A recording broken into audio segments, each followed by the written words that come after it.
आज के मुसाफिर व्लॉग में खुशामदीद। और आप लोगों की अप्रिसिएशन और पजीराई की वजह से हमारी ऑलमोस्ट 70 एपिसोड्स कंप्लीट हो गई, विच वाज नेवर समथिंग कि मैंने सोचा था कि यार इतने आराम से हो जाएगा। आराम से तो नहीं हुआ, लेकिन स्टिल एक बेंचमार्क है हमारे लिए। जो एफर्ट पुट इन कर रहे हैं, जितनी एफर्ट लगती है, तो वी वर नॉट श्योर कि को हम कंटिन्यू कर पाएंगे इस तरीके से। लेकिन लोगों ने बहुत पॉजिटिवली रिस्पॉन्ड किया और बहुत अप्रिशिएट किया, जिसकी वजह से हिम्मत मिलती गई और हम चलते गए। इंशाल्लाह आगे चल के भी मज़ीद खूबसूरत वीडियोस लाते रहेंगे और हमारे इस खूबसूरत से पाकिस्तान को मज़ीद एक्सप्लोर करते रहेंगे। आज के मुसाफिर व्लॉग में हम देखेंगे नारान वाटरफॉल, जो कि बटाकुंडी से थोड़ा सा पहले है। कॉर्नर पे के ऊपर बहुत खूबसूरत सी वाटरफॉल आती है। इसको हमने सर्दियों में भी कवर किया था जब ये ज़्यादातर जमी हुई थी, और अब हम इसको कवर कर रहे हैं। और दूसरा हम देखेंगे लुलुसर झील, लुलुसर लेक। ये बेसर से थोड़ा सा बहुत खूबसूरत, बहुत ही काम किस्म की झील है जो बिल्कुल रोड के ऊपर मौजूद है। तो आज हम इन दोनों को एक्सप्लोर करेंगे। तो आइए देखते हैं आज का मुसाफिर व्लॉग।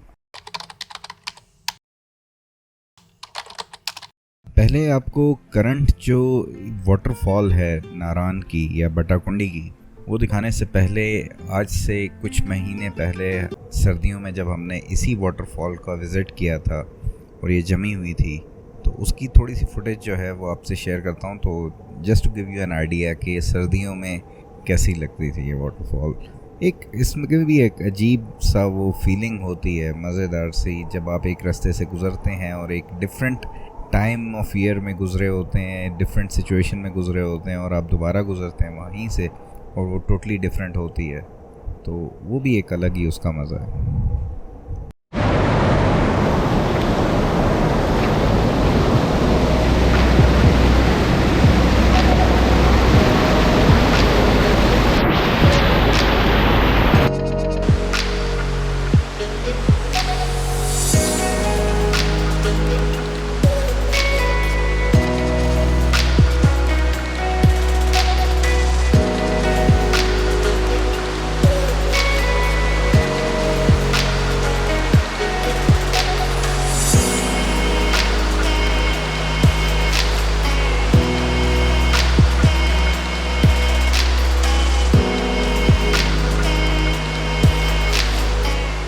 जहाँ नॉर्दर्न एरियाज़ के बुलंद पहाड़ हमें अपनी तरफ अट्रैक्ट करते हैं, वहीं एक और जो चीज़ मुझे जो फील होती है कि हमें जो स्पेशली उन एरियाज़ में नहीं रहते, नीचे गर्म एरियाज़ में रहते हैं, तो हम लोगों को वहाँ पर बहते हुए दरिया और आबशारें, साफ़ सुथरे पानी के चश्मे, ये भी अपनी तरफ बहुत अट्रैक्ट करते हैं। जब गर्मी की शिद्दत से सताए हुए लोग इन एरियाज़ में आते हैं और यहाँ पर ये आबशारें देखते हैं, तो फिर कंट्रोल करना मुश्किल होता है। हर किसी की कोशिश होती है किसी तरीके से आबशार के ठंडे ठंडे पानी से नीचे पहुँच जाएं और वहाँ पर जाके नहाएं। और मेरी पर्सनली ये कोशिश होती है कि जहाँ भी ठंडे पानी का चश्मा नज़र आए, तो उस चश्मे का पानी दोबारा से बोतलों में पानी गिरा के ताज़ा ठंडा मीठा पानी भर लिया जाए, ताकि रास्ते में जहाँ कहीं प्यास लगे तो चश्मे के पानी से वो प्यास बुझाई जाए।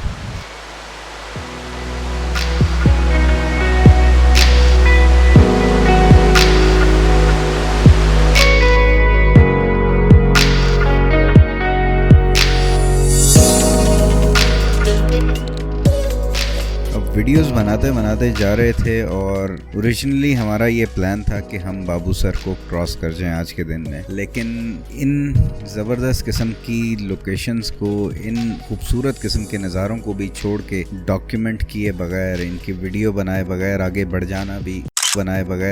जाना भी समझता हूँ कि वो भी कोई अक्लमंदी नहीं थी, क्योंकि बेसिकली हम इन्हीं नज़ारों को एंजॉय करने के लिए आए थे। तो अगर हम इनको नहीं देखते, रुककर इनको अप्रिशिएट नहीं करते, तो फिर आगे बढ़ने का फ़ायदा नहीं था। लेट होते जा रहे थे, तकरीबन 4:30 बजे का टाइम हो गया था। प्लान फिर हमने थोड़ा सा चेंज करते हुए यही सोचा कि हम ऐसा करते हैं कि जाके बेसर में स्टे करते हैं, ताकि थोड़ा रेस्ट भी हो जाएगा, प्लस थोड़ी ये जो लोकेशंस बीच में आ रही हैं, क्योंकि जैसे ही आप बटाकुंडी से आगे ऑनवर्ड जाते हैं तो रोड भी बिल्कुल बेहतरीन वेल कारपेटेड हो जाती है और उसके इर्द गिर्द की ग्रीनरी वो भी बहुत खूबसूरत हो जाती है। और लंबी रोड जो बीच में से जा रही है वादी के, और लेफ्ट राइट पे जो उसके फसलें लगी हुई हैं, साथ में दरिया जा रहा है, ये सारे का सारा इतना अच्छा लगता है कि इसको एंजॉय किए बगैर आगे बढ़ना उसका फ़ायदा नहीं था। तो इसलिए हमने अपने प्लान को थोड़ा सा चेंज किया और आहिस्ता आहिस्ता फिर हम आगे बढ़ गए।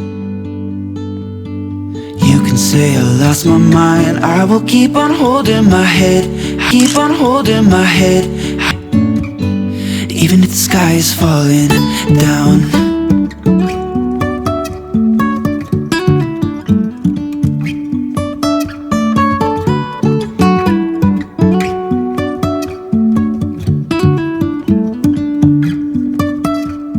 Jumping from cliffs so high, trusting our wings to fly. Sometimes we're crashing down, but we get up and start from the ground. अब जो लोग पहले नारान आए हुए हैं और स्पेशली नारान से आगे जलखड़, पेसर,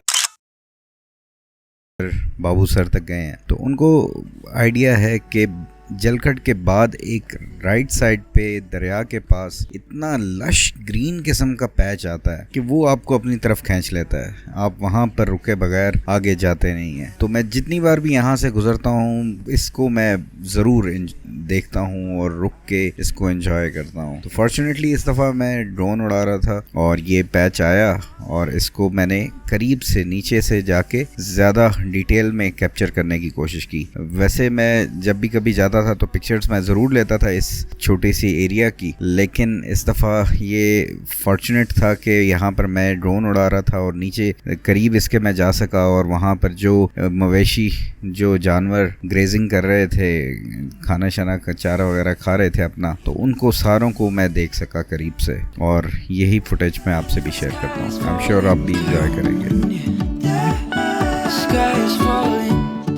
फुटेज देखने से अंदाज़ा हुआ कि ये जगह जलखड़ से थोड़ा सा पहले थी। इसके बाद जलखड़ आया, जलखड़ के बाद बेसर, और हमारा स्टे वहीं पे था। और बेसर का जो स्टे है, वहाँ के लोग, वहाँ का जो एक्सपीरियंस है और उसकी जगह की फुटेज, वो सारी इंशाल्लाह नेक्स्ट ब्लॉग में आपसे शेयर करूँगा। बहुत ही मेहमान नवाज किस्म के लोग और बहुत ज़बरदस्त हमारा टाइम वहाँ पे गुजरा। वो डिटेल्स मैं इंशाल्लाह नेक्स्ट ब्लॉग में आपसे शेयर करूँगा। अपना ख्याल रखिएगा। इंशाल्लाह नेक्स्ट ब्लॉग में फिर मुलाकात होगी। अल्लाह हाफिज़। पाकिस्तान जिंदाबाद।